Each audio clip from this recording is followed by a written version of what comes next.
Hello and welcome to another YouTube. So the purpose of this video is I am going to be criticizing my own physique. Now this is something you don't see too much of in regards to bodybuilders. You don't see bodybuilders criticizing their own physique and looking at it objectively. I think this is important. It's very, very important to look at your physique objectively, both positively and negatively, and see where you can improve further.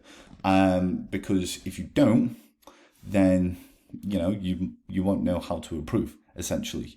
Now, it's also important for myself to be looking at myself objectively as well, because I'm coaching myself. So I think this video will be a good opportunity to see, for people to see how I see my physique through my eyes, and also it could potentially teach people how to sort of think critically in regards to their own physique and how to sort of deal with some of the improvements that they need to make.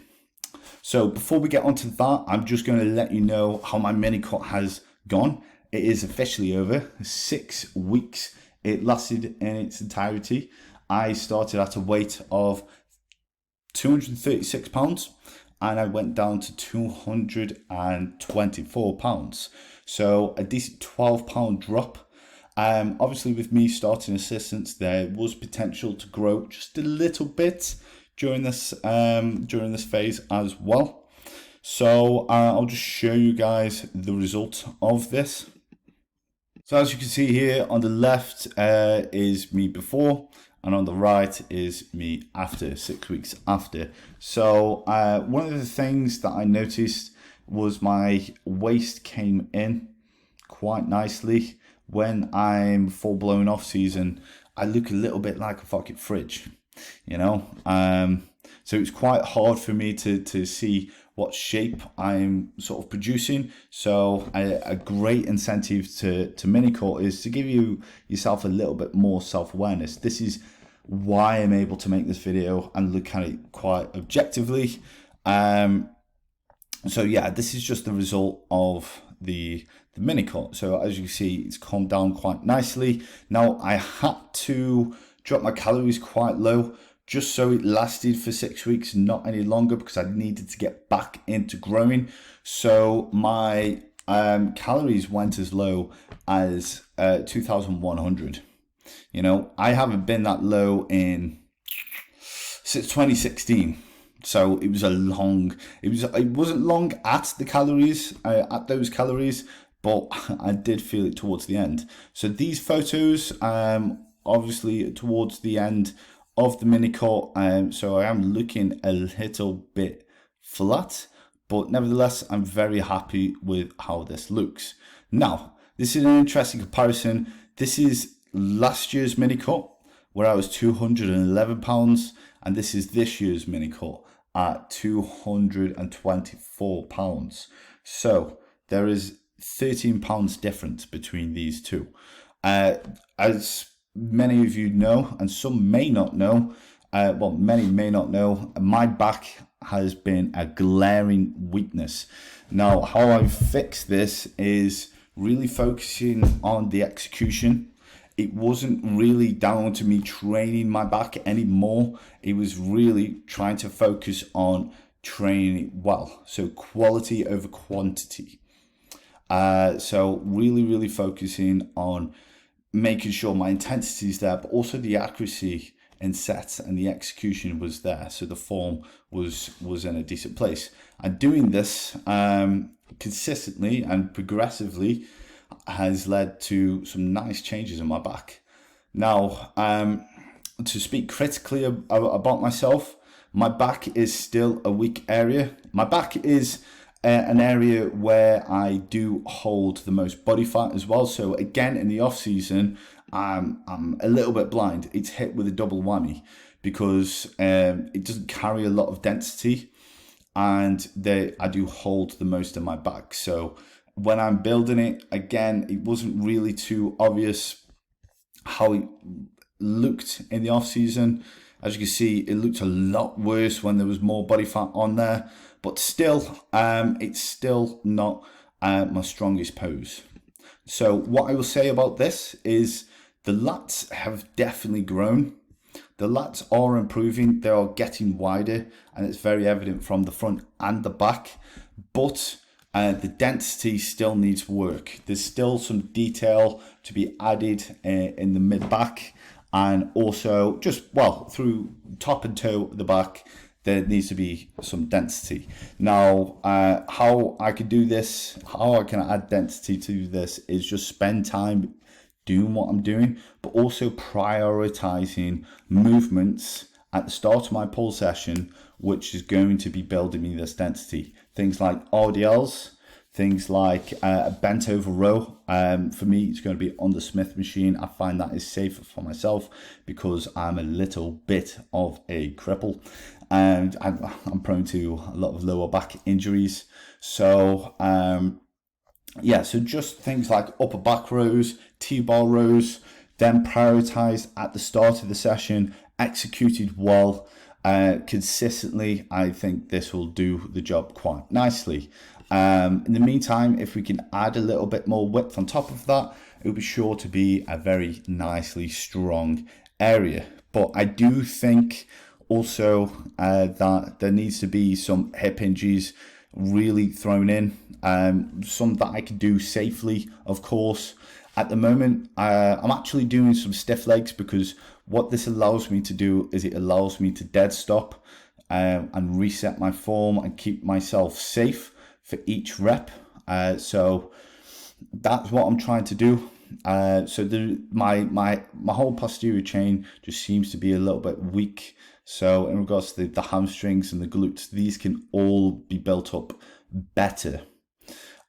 So in regards to my arms aren't too bad. The rear delts from the back, I'm happy with. They seem to be quite thick. Now the reason why my arms and rear delts are developed nicely, but my back isn't, for a long time towards the start of my training career, I was pulling with my arms. I was sort of yanking and I wasn't using straps. Now this is very important because I see a lot of people not using straps, and it takes me back to when I was making that mistake. And essentially it's easier to pull with your arm and not engage back as much when you are not using straps.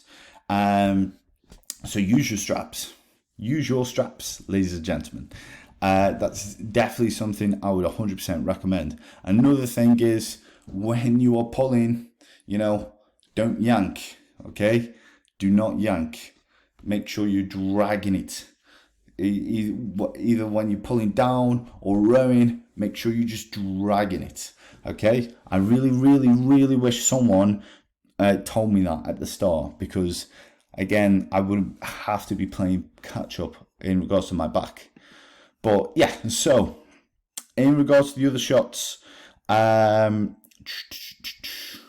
so let's start with the front relaxed. I'm happy with this. There seems to be a little tilt there, which is something I am trying to get rid of. In the morning, I do find it quite hard to pose. I'm a little bit stiff in the morning. Not like that. Not like that. I'm a little bit stiff in the morning, so it's about just correcting it and just coming up to the side and making sure my my shoulders are sort of balanced. Now, what I can see here in the front shots, again, the lats are quite nice. They've built up quite nicely.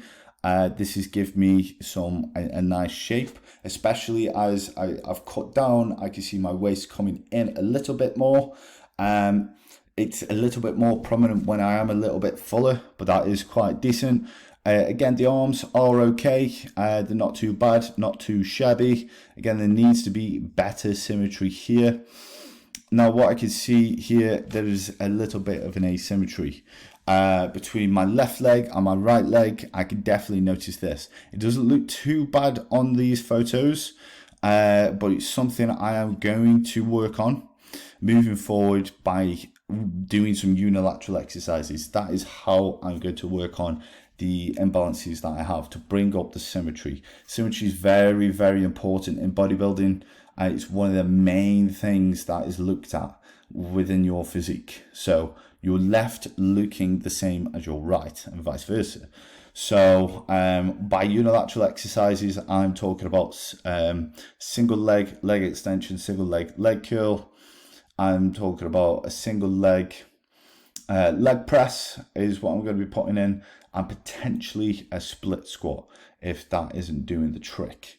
But that should help just build a little bit of a better balance. So yeah.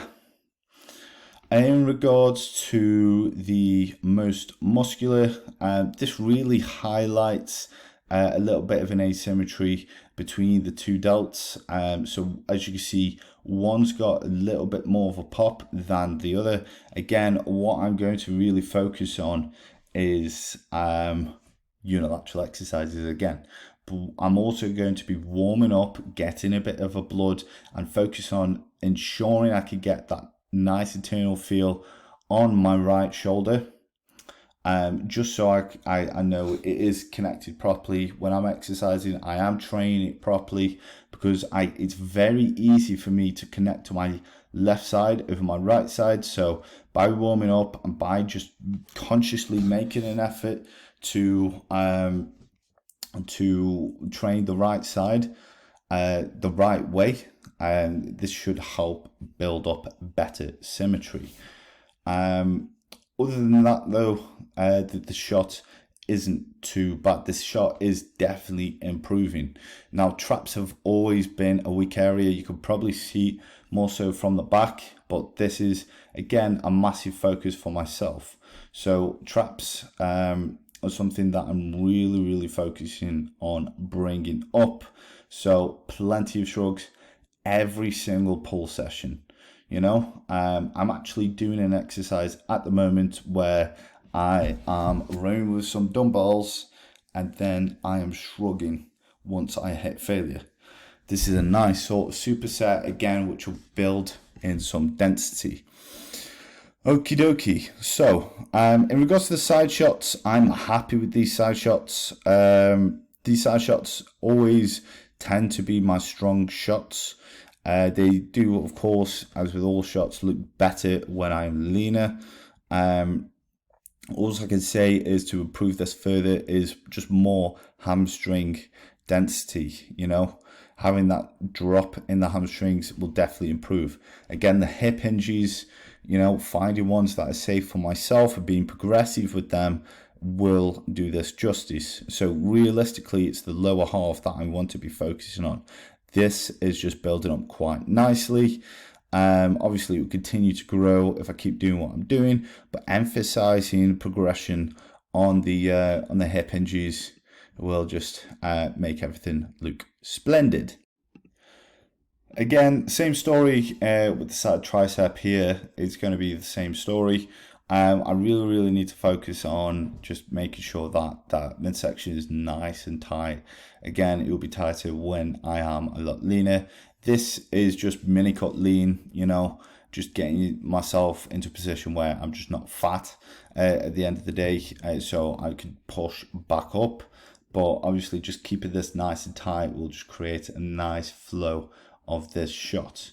So it's very important not to lose the midsection, because the midsection can throw off the shape massively. And yeah, so this, no one really has a fantastic abs and thighs unless they are lean. This is again, when I am lean, one of my strongest shots that I am happy with. Again, just if we were to make everything nice and symmetrical, I think this shot will be bang on. So yeah, that is pretty much a nice run through of my weaknesses, my strengths as well, and also what I'm going to do to correct them as well moving forward. Like I say, it's very important to look at yourself objectively. It's very important to not just look at yourself and go, wow, I look fucking sick, and just focusing on trying to look good, trying to find the greatest lighting of all time and just take these photos and just focus on your best shots, because that will just leave you going a little bit blind in regards to your awareness of your physique. And it's also important not to be overly critical of your physique, and not to look at it and think it's a bag of shit, because it's not. You know, if you're working very hard on your physique, chances are you're going to be progressing. It's very important to be aware of how far you're progressing, because if you are not, you're never going to have the confidence to do something with it.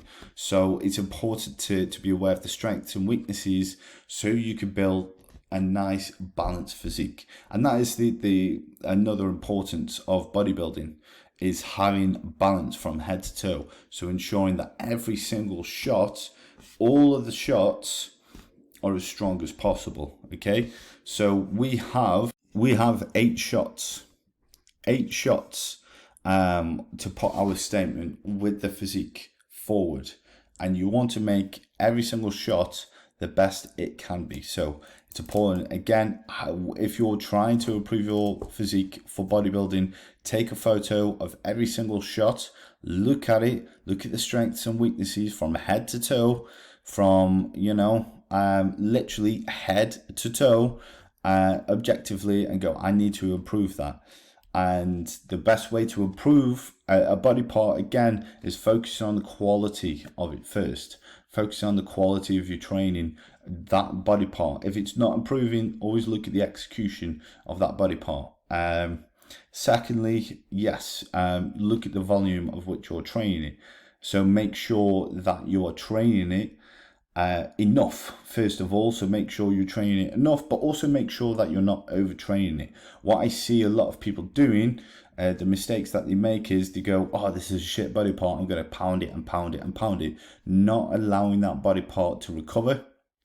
And then unfortunately, as a byproduct of that, it just stays weak because it's not able to recover and grow and get better. Okay, so that is everything from me. You know, I hope you guys enjoy the rest of your day. If you found this video useful, give it a thumbs up, leave a nice comment, and subscribe if you haven't. And I will catch you later.